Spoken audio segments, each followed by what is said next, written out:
Hello everyone, so a little bit late to this one, but I've finally been able to play and beat Ghostwire Tokyo. I played this on PS5, and I will link my playthrough at the end of this video.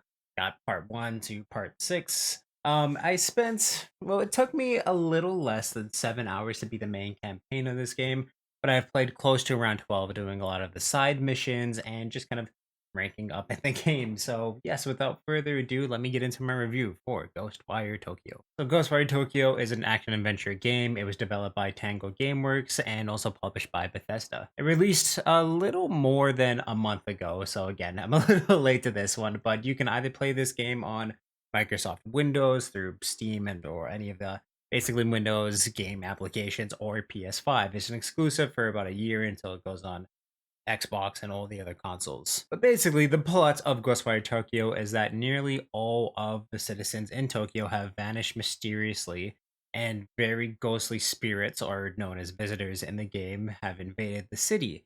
You play as essentially a dead man named Akito, who was, again, brought back to life after a motorcycle accident, and he is possessed by a spirit who used to be a detective in the world, and his name is KK, and he has his own agenda, but he's also able to grant Aikido supernatural powers. So I'll kind of get into those powers when I talk about the gameplay of this game, but you basically combat the visitors who are haunting the city while you're chasing down a group of masked villains who basically are they're behind all the strange events and the vanishing of everyone in Tokyo right now, and they are trying to kidnap Akito's sister and basically sacrifice her in a ritual to give birth to a new world full of just ghosts and supernatural spirits. So yes, KK and Akito definitely don't get along very, very well at first, but they have to learn to basically set their differences aside.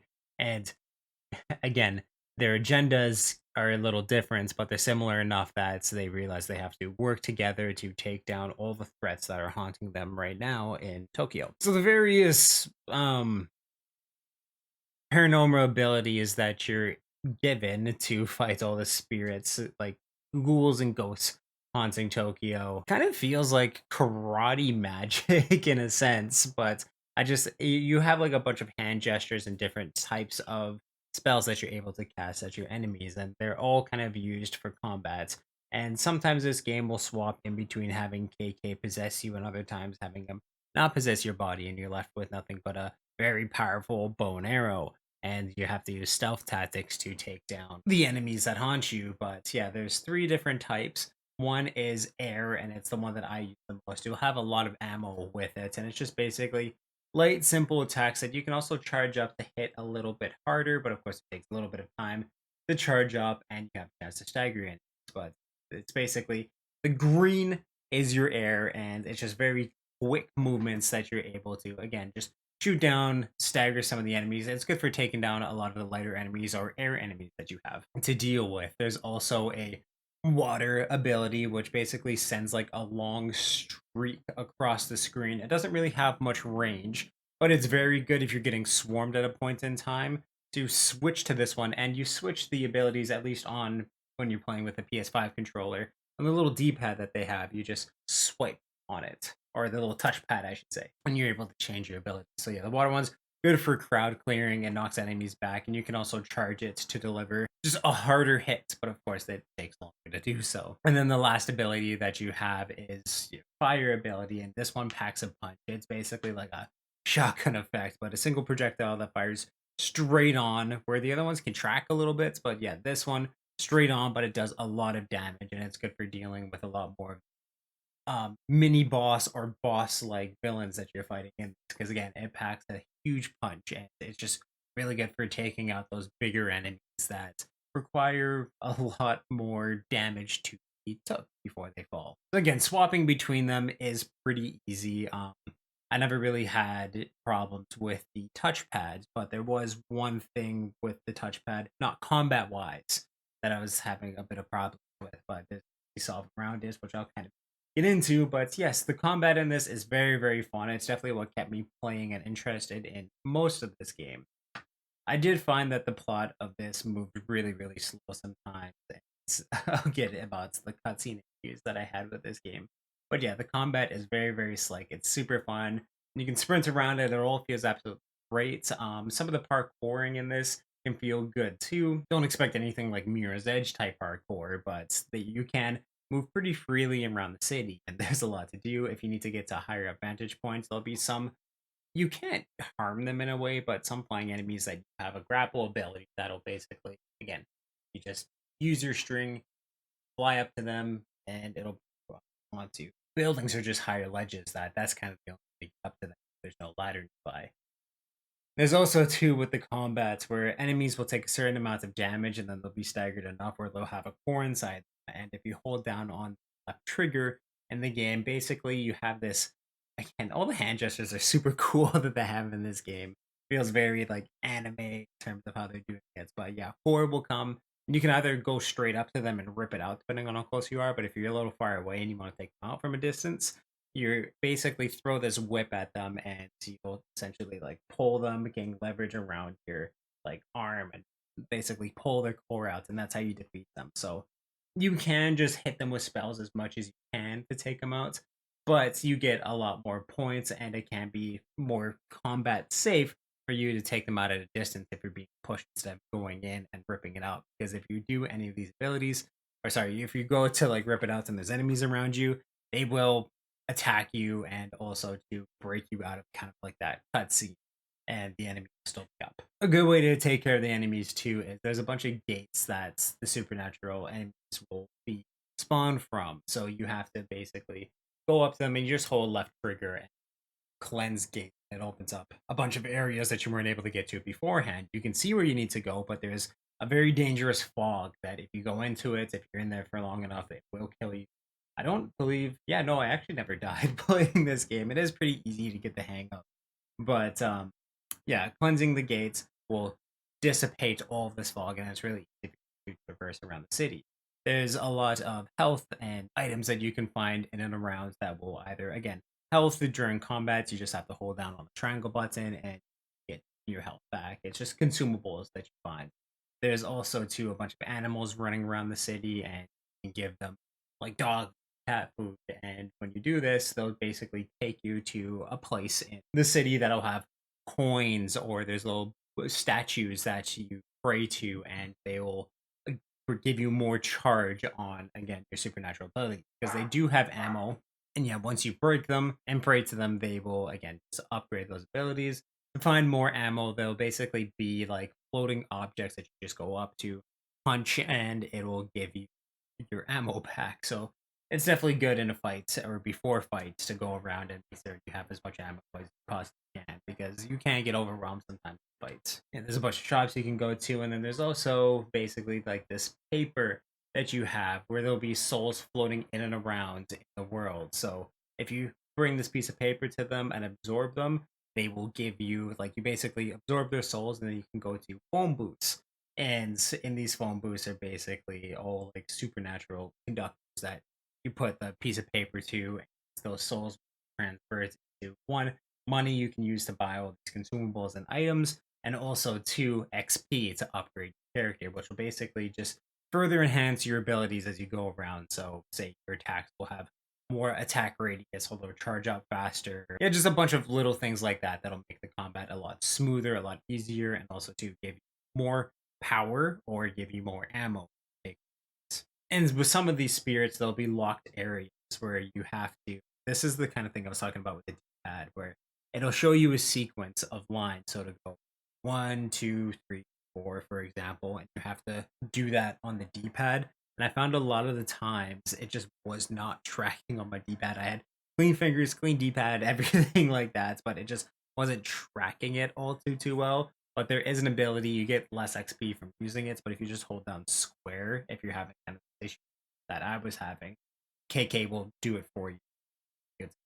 I believe that's only they won't have that on some of the higher difficulties, from what I was reading. But yeah, it's an easy way to bypass it if you're having some of the problems with D-pad touch. Yes, the pacing of the story in the game can sucky sometimes. I didn't really find a whole lot of use of doing the side missions. Of course, you get a decent amount of XP from doing them, but I didn't find any of the story side missions that I did to be all that interesting or gripping. Where I really focus on the main story for a good part. rush through it, and it didn't take me long at all to get through it. This game did have a very beautiful like final half hour. The ending very very good, and I like the story there now that last half hour. But for the rest of it, I don't know. It just wasn't really gripping to me. The villain ends up being very. When you find out his plot, it's really really generic, and it's something that I've seen many times before. And even though like you can do some like generic things in a different way, I didn't find that this game did it at all. Um, like he is a bit compelling in it, but it's nothing new. And again, I, I I didn't really feel all too compelled by him. Like KK and Akito, they do come kind of full circle and have dark into this game. But I found what really took me out of a lot of this game is how cutscene heavy it was and how useless a lot of the cutscenes felt. Where it's one of those games where you take like a cutscene will happen, you take 10 steps forward, and then it'll go into another cutscene, like 5 steps forward, go into another cutscene, and a lot of them are just things that could have been dialogue around going buildings. Like the cutscenes I didn't find were all like that particularly interesting. There is a few, especially one. There's a motorcycle sequence that was absolutely sweet.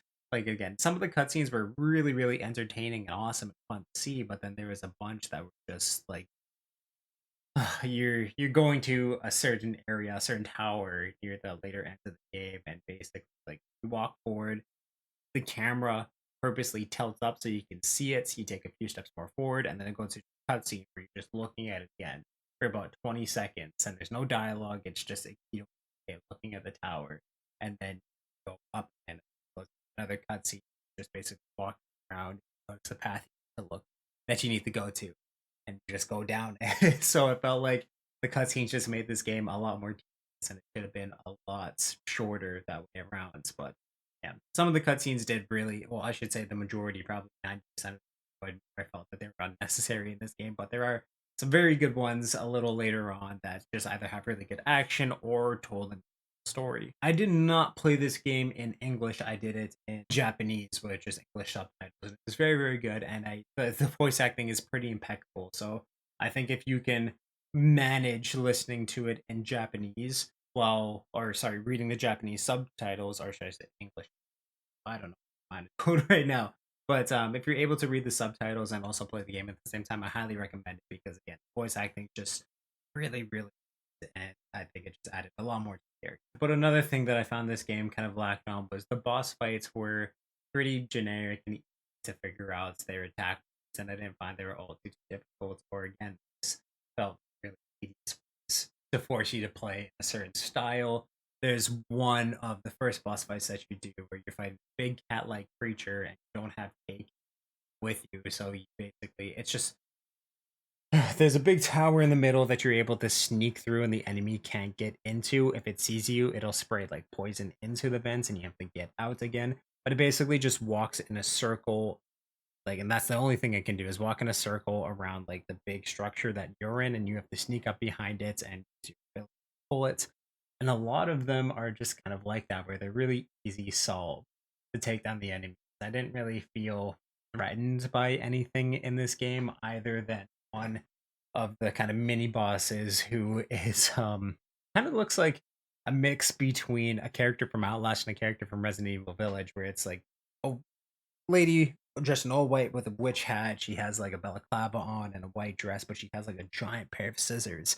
And she was pretty terrifying to fight. I found she was definitely the hardest person in the game to take down. But yeah, if she gets close enough to you, she'll use the scissors to attack you and separate you from KK. And if this happens, you have to take the time to get close enough to him again and basically fuse back into each other, which takes some time to do. And of course, if you get attacked in the middle of it, you'll get further separated and you'll just have to go in and again. So again, the combat in this has times where it's very, very good, but I found the boss fights were a little lackluster. The story in this can be very tedious, and again, cutscenes just kind of ruined a lot of the experience for me. But again, it still was a very fun game combat wise. I did really like the unique style of it. Graphically, it does feel a little bit dated, but it still looks and plays pretty damn well. It's smooth. and it is fun. There is a decent amount of stuff to do. Again, I was able to blast through the campaign a little bit quick because I didn't really find the side stuff too engaging, but I still did like this game. With everything taken together, I'm going to give Ghostwire Tokyo a 7 out of 10. I did rent this from the library, so I didn't have to spend any money on it, and I would kind of recommend doing the same thing if you do want to pick this one up, where I don't think it's worth the full price, maybe a sale price if it drops down to like the 35 or less range to pick it up, or do I didn't rent it or get it cheap somehow. But it is a fun game. I do recommend it as just if you want to binge through a game really quickly. But if you play Ghostwire Tokyo, please let me know what you thought about it in the comments down below. And if you like this review, definitely give it a thumbs up. And you can check out everything I do on this channel through the playlist down below. And I'll link some up top here for convenience sake. Thank you for subscribing and turn that little ringer on so you know when I upload new videos. If you want to check out everything I do live stream and Twitch wise, there is a link to that in the description of this video and of course my channel bio. And at both of those places, there's a link to the Media Mountain, which is my Discord where we talk about movies, video games, comic books, TV, pretty much everything that's awesome in this world. So you can definitely join that amazing community. I'll make it even more amazing than it is already. And yes, just awesome.